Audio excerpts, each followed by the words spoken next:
The report was launched this morning, and it's a collaboration between Johnson & Johnson, IntraHealth International and Nursing Now.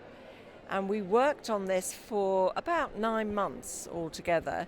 So we did a survey of nurses, and we also interviewed a number of nurse leaders. So our response was about just over 2,500 nurses from around the world. That's fantastic. It's a really good sample. And we had not only the sort of statistics, but also their voices, because they wrote their views and how they felt. So our report really reflects the voices of nurses from around the world. And really what they're telling us is that women in nursing encounter a glass ceiling. So that means, they can't break through a certain level, and that's often because of things like having responsibilities at home, childcare, looking after elderly parents, those kinds of things. But it's also because they often feel they don't have the confidence to speak for what they want. So it's a big lesson to us in how we empower nurses to be heard, to have a voice. That's great.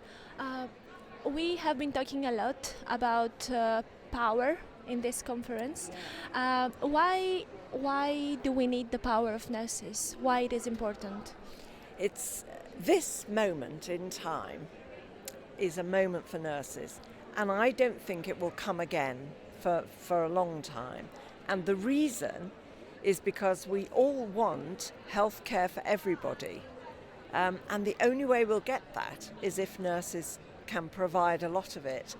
And while they're invisible, nobody fully understands, or policymakers don't fully understand what nurses do and what they can do. So nurses in advanced roles, for example, they can provide 80% of primary health care. 80%. So imagine what a difference that would make if nurses were able through policy and through having the structures within the health sector that allowed them to go and work to the top of their license. So if they could do that, they could really, be a force for real success in the SDGs and for universal health coverage. How do you, as a senior leader, pass the power to the next generation? Well, a big focus of our work at the moment is on young nurses. So we've already had one big program for them, pre-World Health Assembly, and next year, in 2020, which is Florence Nightingale's bicentenary, we're going to have the Nightingale Challenge, in which we challenge all employers globally to put 20 young nurses into a leadership program. So if we succeed, when we succeed, we shall have 20,000 young nurses who are in this program, and they will be a force for change. They are the next generation.